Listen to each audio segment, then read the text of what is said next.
గుజరాత్లో ఫిబ్రవరి 27, 2002లో అతి భయంకరంగా అల్లర్లు జరిగాయి. అయోధ్య నుంచి తిరిగి వస్తున్న ట్రైన్ని ఘోరంగా కాల్చేశారు. ఆ సంఘటనలో 59 మంది Hindu pilgrims, womens and childrens కాలి చనిపోయారు. ఆ సంఘటన జరిగిన మరుసటి రోజు ఫిబ్రవరి 28 నాడు దాడి చేసే వ్యక్తులు కాకి షార్ట్స్ తో కాషాయ రుమాలు ధరించుకొని ట్రక్లలో ముస్లింలు ఉన్న ఏరియాలోకి వచ్చారు. వీళ్ళు కేవలం ముస్లింలు ఉన్న ఇల్లుల్ని మాత్రమే కాల్చారు. హిందువులు ఉన్న ఇల్లుల్ని ముట్టలేదు. వీళ్ళు ఎందుకు ముట్టలేదు అనే విషయం మీకు వీడియోలో ముందు తెలుస్తుంది. ఆ అల్లర్ల వల్ల 273 దర్గాలు, 241 మాస్క్లు, 19 టెంపుల్స్ ఇంకా 3 చర్చిలు ధ్వంసమయ్యాయి. అసలు ఇవన్నీ జరగడానికి కారణాలేమిటి? అక్కడ ఉన్న స్టేట్ గవర్నమెంట్ ఆ గొడవల్ని ఆపడానికి యాక్షన్ తీసుకుందా లేదా? ఆ గొడవలు జరిగే సమయంలో పోలీసుల ద్వారా ప్రజలకి ప్రొటెక్షన్ దొరికిందా లేదా? ఆ అల్లర్ల వల్ల చాలా కాన్స్పిరసీస్ క్రియేట్ అయ్యాయి. ఏది నిజం ఏది అబద్ధం తెలుసుకోవడానికి కొన్ని సంవత్సరాల సమయం పట్టింది. గుజరాత్ అల్లర్ల గురించి రిలీజ్ చేసిన డాక్యుమెంటరీని గవర్నమెంట్ ఆఫ్ ఇండియా బ్యాన్ చేసింది. ఆ అల్లర్లలో మీడియా అయితే ఒక స్పెషల్ రోల్ ని ప్లే చేసింది. ఫ్రాన్స్ 24 ఆర్టికల్ నరేంద్ర మోడీ గారిని హార్ట్ ఆఫ్ ది కాంట్రవర్సీ అని చెప్పింది. ఆ కాల వ్యవధిలో మోడీ గారి గురించి India Today magazine front side లో hero of hatred, riding the hate wave, Narendra Modi master divider, ఈ సెక్యులరిజం డెడ్ అని పబ్లిష్ అయింది. రండి ఈ వీడియోలో వీటన్నిటిని క్షుణ్ణంగా పరిశీలించి తెలుసుకుందాం. ఫిబ్రవరి 27, 2002లో ఉదయం పూట సబర్మతి ఎక్స్ప్రెస్ అయోధ్య నుంచి అహ్మదాబాద్కు తిరిగి వస్తూ ఉంటుంది. ఆ ట్రైన్ కెపాసిటీ 1001 మంది, కానీ దాంట్లో 2000 మంది ప్రయాణిస్తారు. ట్రైన్ గోధ్రా స్టేషన్ దగ్గర ఆగినప్పుడు ట్రైన్ లోపల ఉండే కార్ సేవక్స్ గోధ్రా ప్లాట్ఫామ్ పై ఉన్న ముస్లిం వెండర్స్ తో మిస్బిహేవ్ చేశారు. అప్పుడు వాళ్ళ మధ్యలో ఆర్గ్యుమెంట్స్ జరిగాయి. కొద్దిసేపటికి ఆర్గ్యుమెంట్స్ వైలెంట్ గా మారి సబర్మతి ట్రైన్ లో ఉన్న 4 కోచెస్ ని వాళ్ళు తగలబెట్టేశారు. ఆ ట్రైన్ లోపల 59 మంది Hindu pilgrims, womens and childrens కాలి చనిపోయారు. ఇప్పుడు ప్రశ్న ఏమొస్తుందంటే, అసలు ఆ ఫైర్ అనేది ట్రైన్ లోపల నుంచి అంటిందా, బయట నుంచి అంటించారా? చూడండి, ఈ సంఘటన జరిగిన తర్వాత గాయత్రి పంచల్ అనే 16 సంవత్సరాల అమ్మాయి ప్రెస్ తో చెప్పింది, ట్రైన్ కంపార్ట్మెంట్ లో కిరోసిన్ పోసి తగలబెట్టారు. నేను నా నాన్నని చెల్లిని ట్రైన్ లోపల తగలబడడం చూశాను. ఇప్పుడు మీకు కనపడుతున్న ఈ ఫోటో ఆ ట్రైన్ తగలబడిన తర్వాతది. ఇంకా 2003 సంవత్సరంలో CCT కాన్కర్న్డ్ సిటిజన్స్ ట్రిబ్యునల్ ద్వారా తెలిసింది ఆ ట్రైన్ కి అంటిన ఫైర్ ఒక యాక్సిడెంట్. సెప్టెంబర్ నెల 2004 సంవత్సరంలో రైల్వే మినిస్టర్ లాలూ ప్రసాద్ యాదవ్ గారు ఫార్మర్ సుప్రీం కోర్ట్ జడ్జి అయిన ఉమేష్ చంద్ర బెనర్జీని ఆ ట్రైన్ సంఘటనని ఇన్వెస్టిగేట్ చేయడానికి అపాయింట్ చేశారు. జనవరి 2005లో బెనర్జీ గారు ఇంటరిమ్ రిపోర్ట్ ని ప్రెజెంట్ చేశారు. ఆ రిపోర్ట్ ద్వారా తెలిసింది ఆ ట్రైన్ కి అంటిన ఫైర్ ఒక యాక్సిడెంటల్ ఫైర్. ఇంకా బాధితుల గాయాలని పరిశీలించిన ఫారెన్సిక్ రిపోర్ట్ అది ఇంటర్నల్ ఫైర్ అని చెప్పింది. కొన్ని నెలల తర్వాత అక్టోబర్ 2006లో గుజరాత్ హైకోర్టు బెనర్జీ ఇన్వెస్టిగేషన్ ని అన్కాన్స్టిట్యూషనల్ అండ్ ఇల్లీగల్ అని చెప్పింది. ఇంకా సెప్టెంబర్ 2008లో Nanavati Mehta commission report part 1లో ఆ సంఘటన ఒక ప్లానెడ్ కాన్స్పిరసీ అని తేలింది. ఇక్కడ సమస్య ఏమంటే దాంట్లో రిపోర్ట్స్ ని నమ్మాలో ఐ విట్నెస్ ని నమ్మాలో తెలియట్లేదు. ఇంకో నేరేటివ్ ని నమ్మితే ఆ ట్రైన్ ని 2000 మంది అటాక్ చేశారని తెలుస్తుంది. ఎగ్జాక్ట్ గా ఏం జరిగింది, ఎలా జరిగింది అనే దానికి ఆధారాలు సరిగ్గా లేవు. కానీ ఆ సంఘటన జరిగిన తర్వాత చాలా ఘోరాలు జరిగాయి. ఒక్క సినిమాలో జరిగే ట్విస్ట్ ల కంటే సస్పెన్స్ ల కంటే ఎక్కువ ఆ సంఘటనలు జరిగాయి. రండి దీని రూట్ కాజ్ ఏంటో తెలుసుకుందాం. ఆ ట్రైన్ కాలిన తర్వాత ఫిబ్రవరి 28 నాడు ముస్లింలు ఉన్న ఏరియాలోకి కొంతమంది దాడి చేసే వ్యక్తులు ట్రక్లలో అక్కడికి వచ్చారు. వాళ్ళు సాఫ్రాన్ రుమాలు మెడలో వేసుకొని కాకి షార్ట్స్ తో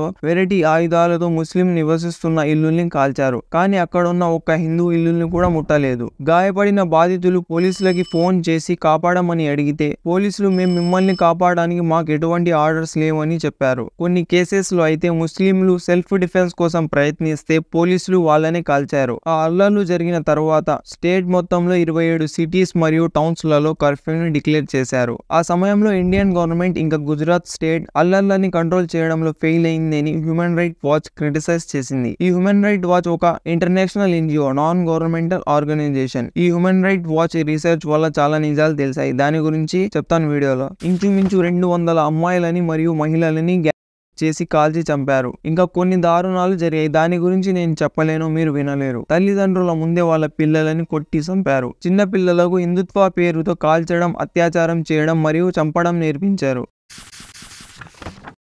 తీస్తా సెతల్వత్ ప్రకారం ఫిబ్రవరి 28, 2002లో అహ్మదాబాద్ లో ఉన్న మార్జరీ చౌక్ మరియు చరోదియా చౌక్ లో 40 మంది ముస్లింలు పోలీస్ గన్ ఫైరింగ్ లో చనిపోయారు. ఇంకా యుఎస్, యూకే, ఫ్రాన్స్, జర్మనీ మరియు శ్రీలంక నుంచి ఇంటర్నేషనల్ ఉమెన్ ఎక్స్పర్ట్స్ ఆ గుజరాత్ సంఘటనలో మైనారిటీ కమ్యూనిటీకి చెందిన మహిళల మీద ఒక స్ట్రాటజీలా యూజ్ చేశారని ఇంటర్నేషనల్ ఫ్యాక్ట్ ఫైండింగ్ కమిటీని ఫార్మ్ చేసి రిపోర్ట్ చేశారు.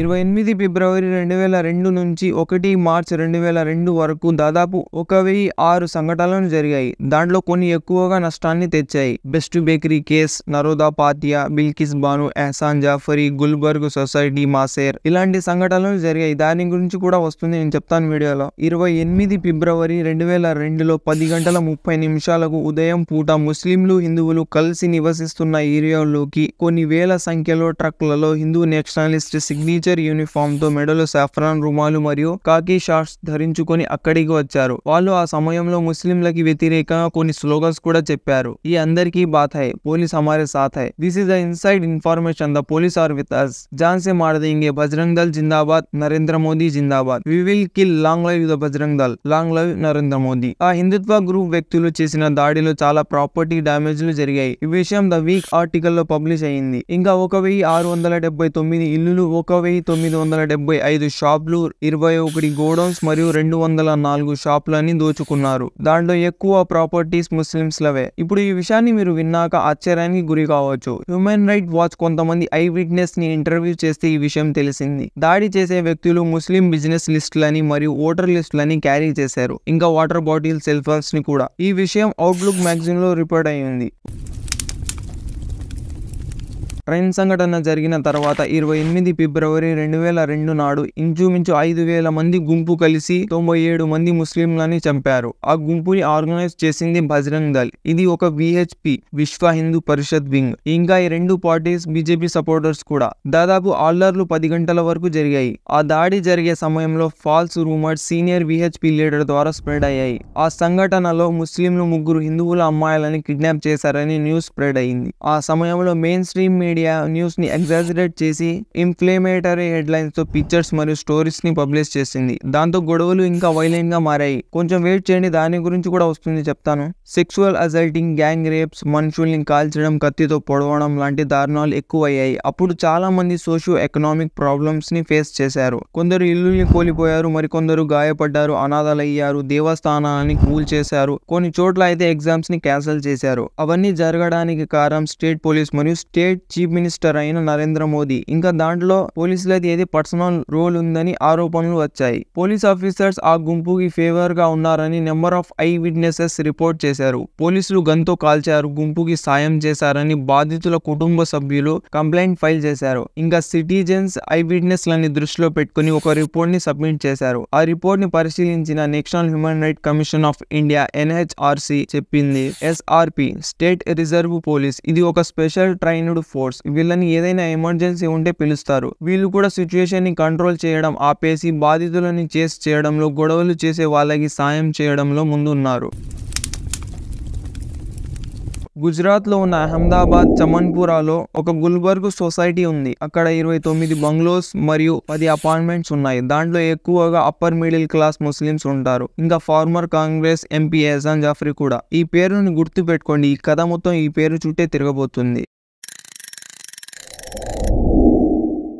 28 ఫిబ్రవరి 2002 నాడు ఉదయం 9 గంటలుగా ఆ గుల్బర్గ్ సొసైటీ బయట ఒక గుంపు చేరి గట్టిగా స్లోగన్స్ చెప్పడం మొదలుపెట్టింది. అప్పుడు ఎహసాన్ జాఫరీ కాంపౌండ్ చుట్టూ 10:30 ఆ ఏరియాలో ఉండే ముస్లిమ్స్ అందరూ చేరారు. వాళ్ళు ఎహసాన్ జాఫరీ ఉంటే ఆ ఏరియా సేఫ్ అని నమ్ముతారు. Ahmedabad commissioner of police PC Pandey personal గా జాఫరీని కలిసి నెక్స్ట్ 5 hours లో అక్కడికి పోలీస్ రీఎన్ఫోర్స్మెంట్ వస్తుందని అష్యూరెన్స్ ఇచ్చారు. సమయం మించిపోతున్నా కూడా పోలీసులు రాలేదు. దాంతో ఎహసాన్ జాఫరీ మరియు కాంగ్రెస్ అఫీషియల్స్ రిపీటెడ్ గా పోలీసులకు, గవర్నమెంట్ అఫీషియల్స్ కు కాల్ చేశారు. అయినా కూడా వాళ్ళకి ఎటువంటి సాయం అందలేదు. ఆ రోజు పోలీస్ స్టేషన్ లో 130 మంది పోలీసులు డ్యూటీలో ఉన్నారు. ఈ విషయం పోలీస్ ఇన్స్పెక్టర్ KG ఇర్దా ఫైల్ చేసిన FIR లో ఉంది. దాడి చేసే వ్యక్తులు మధ్యాహ్నం 1 గంటకు కత్తులతో, కట్టెలతో, పైప్ మరియు కిరోసిన్ తో అక్కడికి చేరారు. తర్వాత గ్యాస్ సిలిండర్ తో గుల్బర్గ్ సొసైటీ గోడని బద్దలు కొట్టి లోపలికి దూరతారు. వాళ్ళు ముస్లిమ్స్ ఓన్ ప్రాపర్టీస్ ని తెలుసుకోవడానికి ఓటర్ లిస్ట్, కంప్యూటర్ ప్రింట్అవుట్స్ తో గైడ్ అయి ఉన్నారు. ఈ విషయం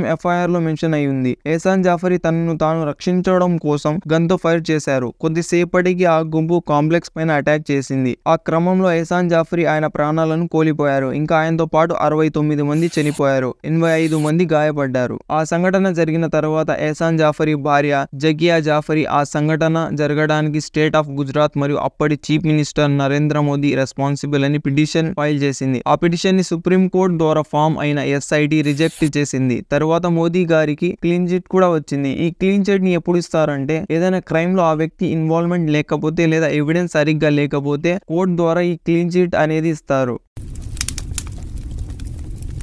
1 మార్చ్ 2002లో గుజరాత్లో ఉన్న వందోదరలో ఒక ఏరియా ఉంది, హనుమాన్ టేకరీ. అక్కడ ద బెస్ట్ బేకరీ అని ఒక చిన్న షాప్ ఉంది. అక్కడికి రాత్రి 8 గంటలకు ఒక పెద్ద గుంపు చేరి మొదట వాళ్ళు ఆ బేకరీలో ఉండే సాక్స్ మరియు పిండిని దొంగిలించారు. తర్వాత ఆ బేకరీని తగలబెట్టారు. అప్పుడు ఆ బేకరీలో 14 మంది ఉన్నారు. బేకరీతో సహా 14 మంది తగలబడి చనిపోయారు. వాళ్ళలో 3 హిందూస్, 11 మంది ముస్లిమ్స్, ఇంకా ఆ బేకరీ వాళ్ళ కుటుంబ సభ్యులు ఉన్నారు. ఆ దాడిలో జహీరా షేక్ అనే ఆవిడ బ్రతికి బయటపడింది. ఆవిడ ఈ మొత్తం సంఘటనని టీవీ ఇంటర్వ్యూలో చెప్పింది. ఫిబ్రవరి 2006లో ఆ దాడి చేసిన 21 మందిలో 9 మందికి కోర్టు జీవిత ఖైదీగా శిక్ష వేసింది. 8 మంది దోషులు కారని చెప్పింది. మిగతా 4 మంది కనపడకుండా పోయారు. వాళ్ళని పట్టుకోవడానికి అరెస్ట్ వారెంట్ ని ప్రొవైడ్ చేసింది.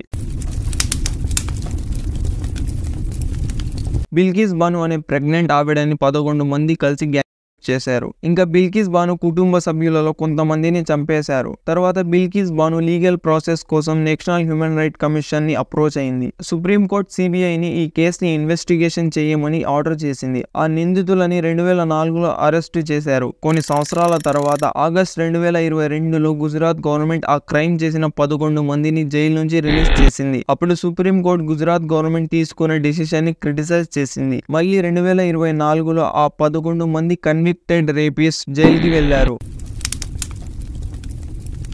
మార్చ్ 1, 2002లో జమల్పూర్లో మహాజనో వందో అనే హిందూ రెసిడెన్షియల్ ఏరియా ఉంది. ఆ ఏరియాలోకి ముస్లిం అటాకర్స్ వెళ్లి 25 మంది హిందువులని గాయపరిచారు. ఇంకా 5 ఇల్లుల్ని ధ్వంసం చేశారు. ఆ గొడవలలో 10,000 మంది హిందూస్ ఇల్లు లేని వారయ్యారు. ఈ న్యూస్ ని అప్పట్లో the Times of India report చేసింది. పోలీస్ రికార్డ్స్ ప్రకారంగా 157 అల్లర్లు ముస్లింల ద్వారా జరిగాయి. మార్చ్ 22 నాడు నరోదా పాతియా ఏరియాలోకి హ్యూమన్ రైట్ వాచ్ ఇంటర్వ్యూ చేయడానికి వెళ్ళింది. అక్కడ హిందువులు వాళ్ళ ఇంటి గుమ్మం ముందు హిందూ దేవతల ఫొటోస్ మరియు సాఫ్రాన్ రంగు జెండాలు పెట్టారు. ఇంకా ఇంటి బయట ఉన్న గోడకి జై శ్రీరామ్ అని పెద్ద అక్షరాలతో రాశారు. వాళ్ళు హ్యూమన్ రైట్ వాచ్ తో ఇవన్నీ వాళ్ళు హిందూ అని తెలియడానికి మరియు రక్షణ కోసం చేశామని చెప్పారు. 5 మే నాడు ముస్లింలు బిల్వాస్ లొకాలిటీపై దాడి చేశారు. ఇంకా కొంతమంది ముస్లిం రెసిడెంట్స్ హిందువుల ఇల్లుల్ని acid bulbs, petrol, crude bombs మరియు కిరోసిన్ బాటిల్స్ తో తగలబెట్టారు. కొంతమంది ముస్లిం బాధితులు మరి కొంతమంది మహాజనో వందోలో ఉన్న హిందూ నివసితులు రాత్రికి రాత్రే వారి ఇరుగు పొరుగులలో శత్రుత్వం చూసి ఆశ్చర్యపోయారు. ఆ ఏరియా నుండి ఒక వ్యక్తి వచ్చి హ్యూమన్ రైట్ వాచ్ తో చెప్పారు, గోద్రా ట్రైన్ సంఘటన జరగక ముందు హిందూ ముస్లింల మధ్య ఎటువంటి సమస్య లేదు. VHP గుజరాత్ క్లోజ్ అని డిక్లేర్ చేసినప్పటి నుండి గొడవలు మొదలయ్యాయి. ఇంకా ఆ ఏరియా వాళ్ళు హ్యూమన్ రైట్ వాచ్ తో చెప్పారు, మేము ఎవరిని దాడి చేయలేదు, మేము పేద ప్రజలము, మేము మా కూలి పైన ఆధారపడి బ్రతుకుతాం. చూడండి, VHP స్టేట్ వైడ్ బంద్ స్ట్రైక్ చేసింది. సుప్రీం కోర్ట్ ఇలాంటి స్ట్రైక్స్ ని అన్కాన్స్టిట్యూషనల్ మరియు ఇల్లీగల్ అని చెప్పింది. అయినా కూడా VHPకి అగెన్స్ట్ గా ఎటువంటి యాక్షన్ తీసుకోలేదు. ఆ గుజరాత్ అల్లర్లలో 27,780 మంది అరెస్ట్ అయ్యారు. వాళ్ళలో 3,269 మంది ముస్లిమ్స్, 7,896 మంది హిందూస్ క్రిమినల్ బిహేవియర్ కింద అరెస్ట్ అయ్యారు.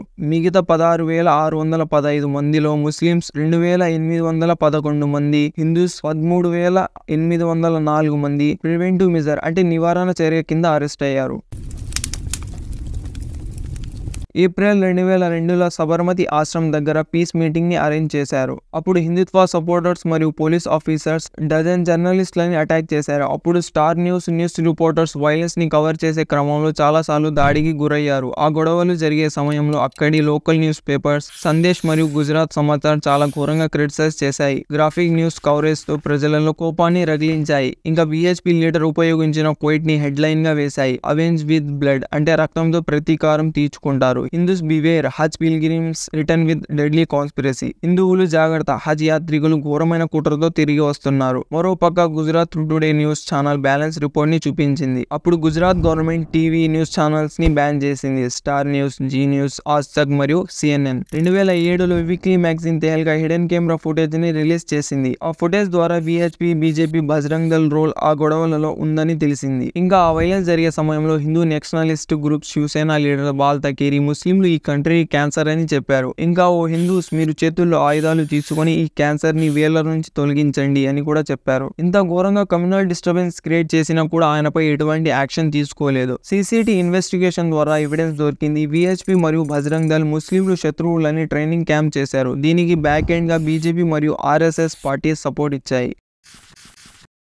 ఇంకా ఛార్జ్ షీట్ల నుంచి నేరస్తుల పేర్లను డిలీట్ చేశారు. 40 పోలీస్ ఆఫీసర్స్ ఫెయిల్యూర్స్ వెనుక ఉన్న నిజాన్ని తెలుసుకోవడానికి వాళ్ళకి అగేన్స్ట్ గా ఇన్వెస్టిగేషన్ చేశారు. RB శ్రీకుమార్ ప్రకారంగా పోలీస్ ఆఫీసర్స్ ఎవరైతే రూల్ ఆఫ్ లా ని ఫాలో అయ్యారో వాళ్ళకి మోదీ గవర్నమెంట్ ద్వారా పనిష్మెంట్ దొరికింది. అంటే వాళ్ళకి గుజరాత్ స్టేట్ నుంచి ఇంకో స్టేట్ కి ట్రాన్స్ఫర్ చేశారు. ఆ గొడవలలో అలెజెడ్లీ మోదీ గారి ఇన్వాల్వ్మెంట్ ఉందని United states department of state US కు మోదీ గారు ట్రావెల్ అవ్వకుండా వీసాని బ్యాన్ చేసింది.